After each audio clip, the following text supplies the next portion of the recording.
Bonsoir les amis, bonsoir les cryptopreneurs, c'est Christian et bien sûr Affranchi. Ces derniers jours, je reçois des SMS, je reçois des messages sur WhatsApp et ce que je peux en conclure, c'est que certains de vous, ok, sont en quelque sorte en état de panique par rapport à la situation actuelle des marchés, ok. Et c'est une réaction normale pour tout investisseur. Mais néanmoins, ça dépend du degré de votre peur, ok.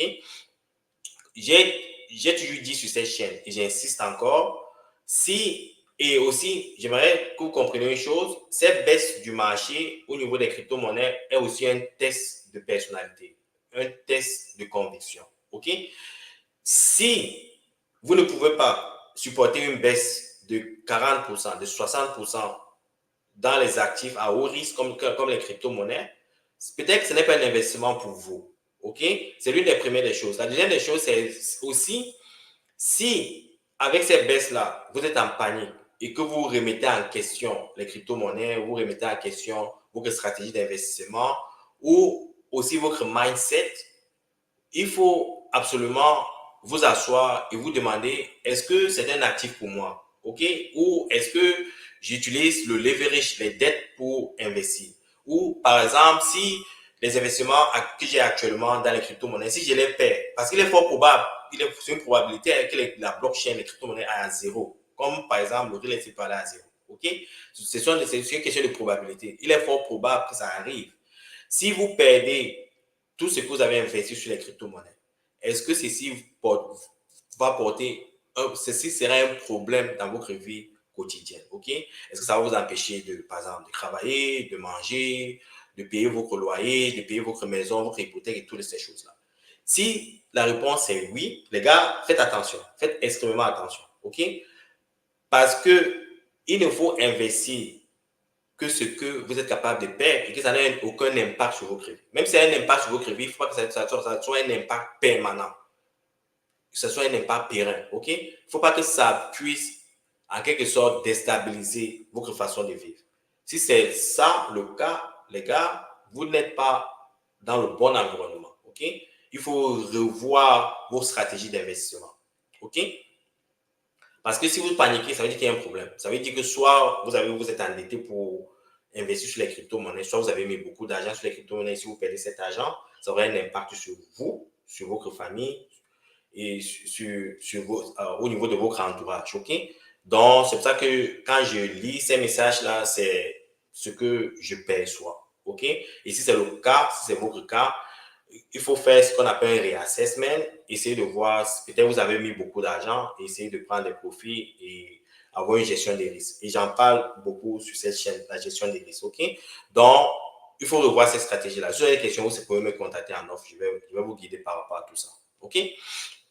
Bon, maintenant, en ce qui concerne l'actualité des crypto-monnaies, il n'y a pas que vous seuls, les gars, qui vivez cette situation-là. Si vous regardez par exemple au niveau du Fear Agreed Index, vous voyez 44% des personnes qui investissent dans les crypto-monnaies, OK, sont, ont cette peur-là, ont cette marque de conviction, OK? Et pourquoi ces marques de conviction? Peut-être ça dépend des actifs dans lesquels vous avez investi. Par exemple, si vous avez investi dans des trucs à forts fondamentaux, pourquoi forts fondamentaux? Parce que si vous avez dans les actifs qui sont ici aujourd'hui et qui seront là dans 10 ans, pourquoi paniquer? Moi, je sais au plus profond de moi, et si ce n'est pas un conseil financier, j'insiste sur ça, que le Bitcoin ira à 1 million de dollars. Moi, je sais. Et depuis que le Bitcoin a 400 dollars, je me suis dit que ça va à 1 million de dollars. Nous sommes jugés à 60 000 dollars. Je sais que ça ira à 1 million de dollars. Pourquoi je sais ça? Parce que, premièrement, parce qu'il n'y a pas assez de Bitcoin, 21 millions de Bitcoin. Deuxièmement, son utilité. OK? Et, et sa rareté et la sécurité autour du Bitcoin. OK? Je vais, pour vous donner encore un peu plus euh, un aspect fondamental du Bitcoin, je vais partager avec vous quelque chose rapidement. OK? Juste pour ceux qui ne comprennent pas la finance, qui ne comprennent pas les transactions financières, la complexité autour du système actuel. Je vais vous prendre un exemple concret. Je vais vous dire c'est comment le Bitcoin résout ça en quelques secondes. Donc, un instant, les gars. Je vais partager l'écran. Un instant. Le rôle du clearinghouse. OK? Bon, je suis plus je comprends plus l'anglais en ce qui concerne les finances parce qu'il fait mes études en anglais. Le rôle du clearinghouse. Le clearinghouse, en quelque sorte, ce sont des intermédiaires qui règlent les paiements. OK? Et dans cet exemple-ci, je vais prendre pour simplifier la compréhension. Je sais que beaucoup de gens comprennent un peu quand on fait les transactions MoneyGram, Western Union et autres. Mais ça, c'est pas conséquent. Je vais maintenant prendre les entreprises. OK? Au niveau des entreprises. OK? Ça, c'est un exemple de clearinghouse. OK? Je vais agrandir. Un exemple de clearinghouse. Comment ça fonctionne? Vous êtes par exemple un acheteur. OK? Vous êtes un acheteur. OK? Vous vivez peut-être à Ouagadougou, à Abidjan, à Douala, Yaoundé, à Paris, Nice. OK? Vous êtes un entrepreneur, un client. Vous voulez par exemple acheter des produits par exemple aux États-Unis et importer ces produits en France. OK? Donc, vous entrez en contact avec un fournisseur aux États-Unis. OK? Par exemple, vous voulez peut-être, je vais prendre l'exemple de quoi, par exemple? Vous voulez peut-être acheter des voitures aux États-Unis. OK? Donc, vous entrez en contact avec le fournisseur de voitures. Bon, comme le fournisseur de voitures ne vous connaît pas, ou peut-être le fournisseur de voitures vous connaît, mais il faut qu'il y ait une certaine confiance au niveau de la transaction. Donc, vous vous assurez d'abord que vous allez recevoir vos voitures et le fournisseur de voitures s'assure qu'il va recevoir son argent. OK? Donc, vous entrez dans un contrat. OK? J'achète 10 voitures et tu m'envoies, par exemple, 500 000 euros. OK? Et ça c'est le contrat. Bon, maintenant, parce que c'est du fiat, le monsieur vit aux États-Unis et toi, tu vis en France, à Ouagadougou, à Douala, n'importe où, quelle que soit votre localité, vous ne pouvez pas faire la transaction. Et cette personne accepte, par exemple, les dollars et vous avez les euros. Donc, il faut cette conversion des devises. OK? Ce qui va se passer, c'est que l'entrepreneur va aller voir sa banque. OK? L'entrepreneur va voir sa banque et il va dire à sa banque que je suis en train d'acheter 10 voitures aux États-Unis de ce fournisseur. Est-ce que vous pouvez faciliter la transaction pour moi? La banque va dire oui, bien sûr. Et la banque va demander combien coûte la voiture. Il va dire 500 000 euros. Et la banque, pour faciliter cette transaction-là, peut charger de 5 à 15% sur les 500 000 euros. OK? Au lieu de payer 500 000 euros, il va payer 500 000 euros et il va ajouter des frais sur ça, de 15%. OK? Ça va revenir des frais de 15%, donc ça va à 7 000, pas 7 500, OK? 75 000 euros de plus sur les frais que vous devez payer au fournisseur. Donc, vous voyez un peu comment le coût des transactions vient en quelque sorte ajouter beaucoup plus de frais au niveau de cette transaction-là. 75 000 euros de frais pour faire cette transaction-là. OK? Donc, maintenant, qu'est-ce qui se passe? Ce qui va se passer, c'est que votre banque va entrer en contact avec un clearinghouse qui travaille avec la banque du fournisseur. OK? Et aussi, le fournisseur va entrer en contact avec sa banque pour dire qu'il va recevoir 500 000 euros venant de la France et qu'il veut qu'on le convertisse en dollars. OK? Donc, ces banques-ci ont en quelque sorte un clearinghouse qui facilite ces transactions-là. Donc, la banque de l'acheteur va débiter, OK, 500 000 euros plus les frais de 75 000 du compte de l'acheteur et il va s'occuper de la transaction et à travers le clearinghouse va créditer le compte du fournisseur et aussi cette banque ici va aussi charger les taux à ce fournisseur. Ça peut être 5 à 15% aussi. Donc, vous voyez que, supposons que c'est peut-être 10% pour faciliter les calculs. Donc, ça fait 50 000. Juste pour cette transaction de 500 000, vous voyez qu'on a dépensé presque 95 000 à 100 000 juste pour les frais de transaction. Parce qu'il y a beaucoup d'intermédiaires au milieu. OK? C'est ça le rôle du clearinghouse. Que ce soit au niveau des chèques, si vous coupez un chèque, par exemple, quel que soit où vous soyez, il y a un clearinghouse qui facilite ces transactions-là. Et c'est ce clearinghouse, cet intermédiaire-là, qui coûte beaucoup d'argent. Le Bitcoin résout ça parce que si cet individu accepte le Bitcoin, le transfert se fait immédiatement. Il n'y a pas de clearinghouse. Le transfert se fait de lui à lui sans intermédiaire. Mais il faut la confiance au niveau. Il faut maintenant que cet individu s'assure qu'il va envoyer la voiture. Bon, peut-être il peut avoir un intermédiaire qui peut s'assurer de ça, mais toujours est-il que les coûts des transactions dans ces situations-ci sont minimes. Au lieu de 100 000 euros de transactions, les gars, 50 000 euros, 20 000 euros, quel que soit le coût, avec le Bitcoin sur 500 000 euros, le prix, le maximum pourrait être 10 dollars, 15 dollars, pas plus.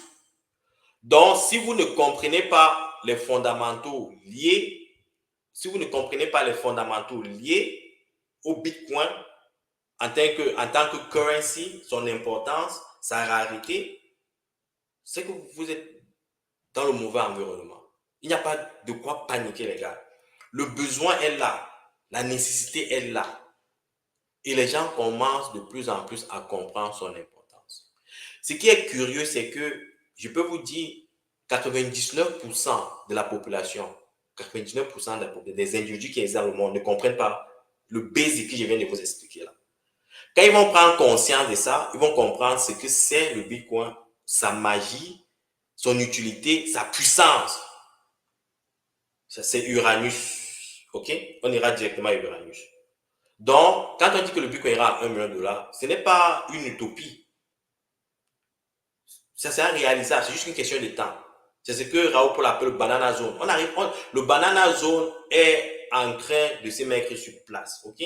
Raoul Paul, par exemple, dit que d'ici 5 ans, d'ici la fin de ce bourron, d'ici la fin de ce bourron, peut-être l'année prochaine, OK?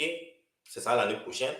Il estime que pendant ce bourron, pour certains qui me demandent est-ce que nous sommes dans le bourron, est-ce que le bourron est fini? Non, les gars, on est dans le bourron. Mais on n'a pas encore atteint la parabole. OK?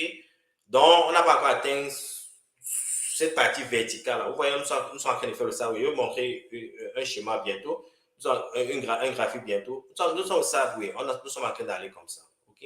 Ça, c'est le sideways, sideways, sideways. Et puis, ça monte un peu, ça fait le sideways, sideways, sideways. OK? Quand on parle de parabole, ça commence à monter comme ça. Ça monte, ça monte, ça monte, ça monte. OK? Ça monte. OK? Donc, c'est bientôt là, ça arrive. Et après, Uranus. OK? C'est bientôt. Je peux me tromper. Il y a des facteurs, ce qu'on appelle en quelque sorte black swing qu'on ne connaît pas. OK? Ça peut arriver, black swan, ça peut arriver qu'il y a une information ou bien un événement qui vient changer, bouleverser tout. On n'a pas contrôle, personne n'a contrôle de ça. Mais si les cycles se répètent, le bourron sera là. Et comme Raoul Paul le dit, le minimum qu'on peut atteindre pour le prochain bourron en termes de captation totale des crypto-monnaies, c'est de 12 000 milliards de dollars, OK, ou 15 000 milliards de dollars, entre cette fourchette-là. Nous sommes aujourd'hui à 2 000 milliards de dollars, OK. Donc, on peut encore faire un 5 à 10x pendant le bourron, OK.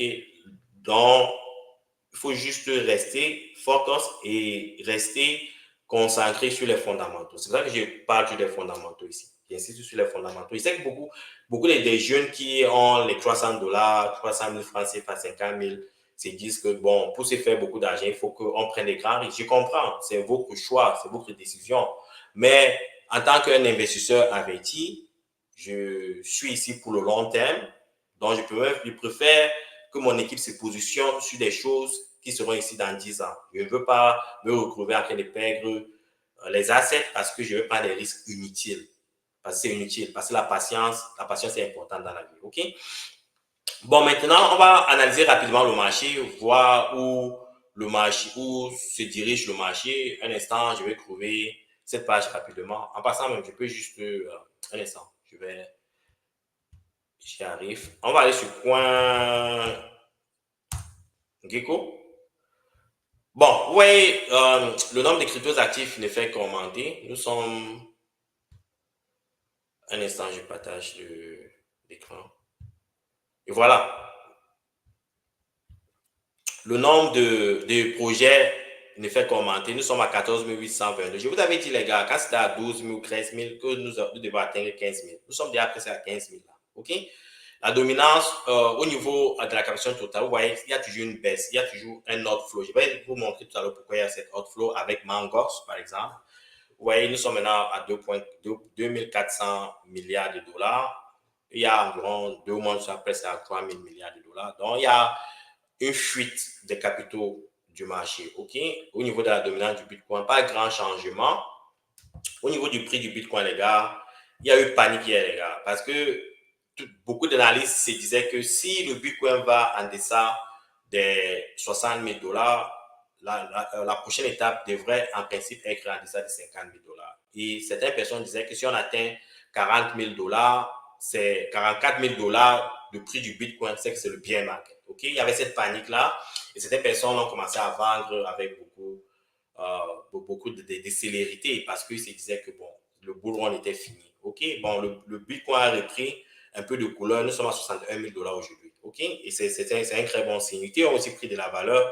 3 418 dollars. Solana est maintenant à 138. À un moment, Solana était descendu. Je crois que c'était à 120 dollars.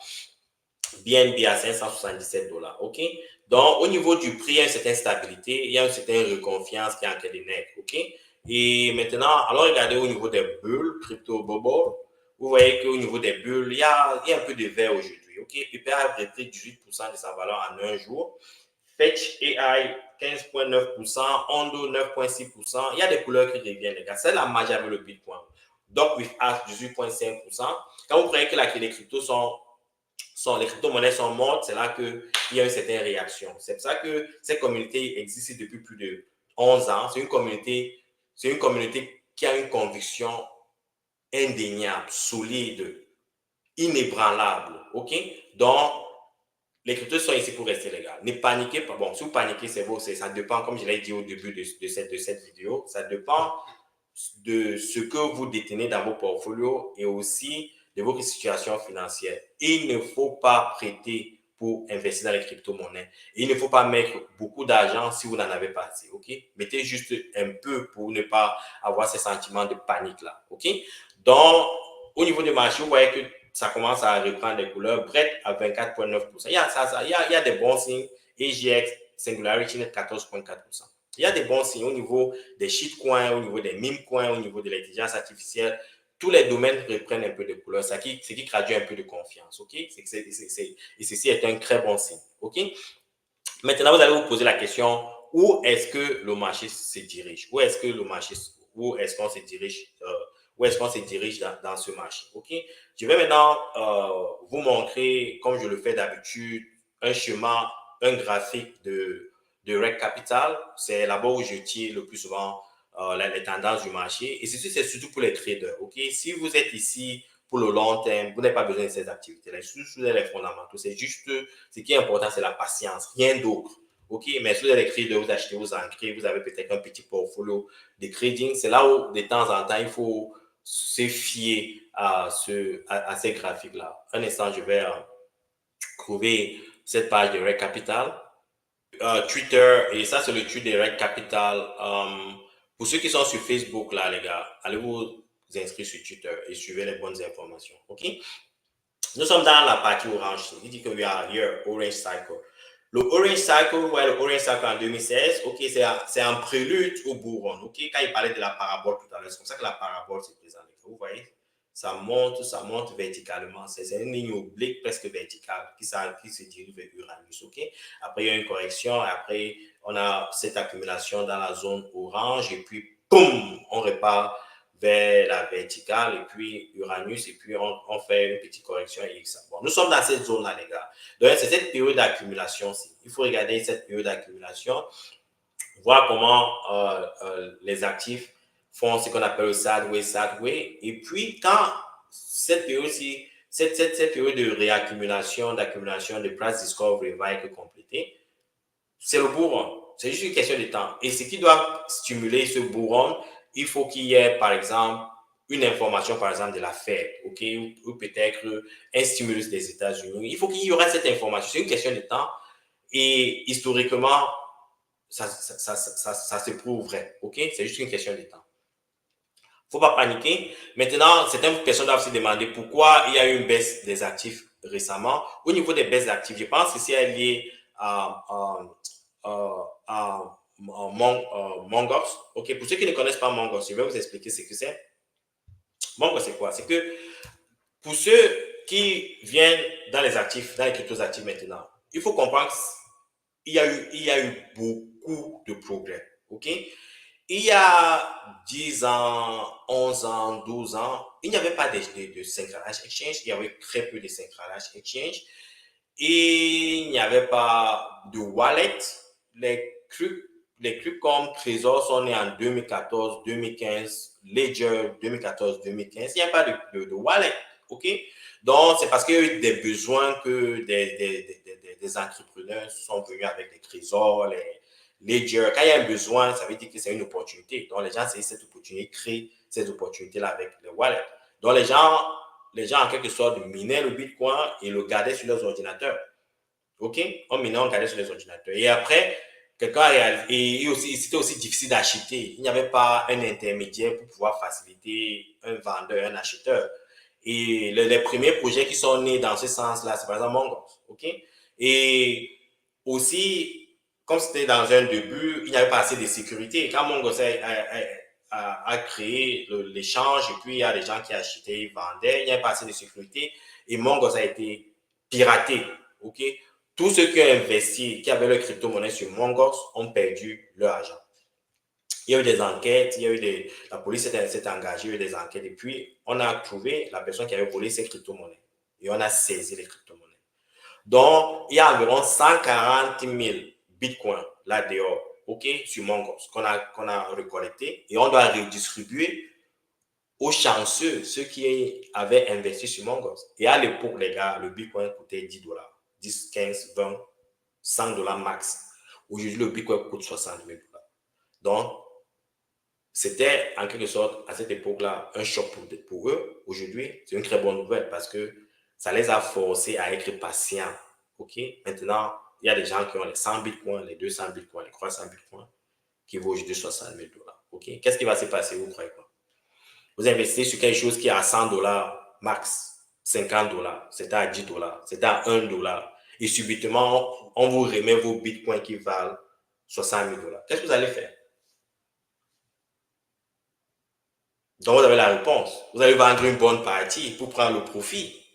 OK? Dans ce qui va se passer. Donc, il y a cette anticipation-là sur les marchés. Et c'est pour ça que vous voyez qu'il y a une baisse sur les prix du Bitcoin. Parce qu'à partir de juin, je vais trouver la page, à partir de juin, les autorités vont commencer à redistribuer les Mongols qui ont été collectés. OK? Voilà, j'ai retrouvé l'écran. OK? À partir de juin, OK? À partir de juin, les autorités vont commencer à redistribuer les Mongols qui ont été collectés. OK? Donc, il y a environ, comme je le dis, 140 000 bitcoins qui ont été collectés pour les victimes depuis le hack de 2014. Et quand on va redistribuer ces bitcoins, les gens vont vendre certainement. OK? Donc, c'est ça qui justifie un peu la baisse du prix du bitcoin en ce moment. Et aussi, il y a eu un autre flot de quoi de 700 millions de dollars au niveau des bitcoins, ce qui s'est justifié parce qu'il faut que les gens prennent du profit. OK? Donc, j'aimerais parler, être plus long. C'est ce que j'avais à partager avec vous aujourd'hui, les gars.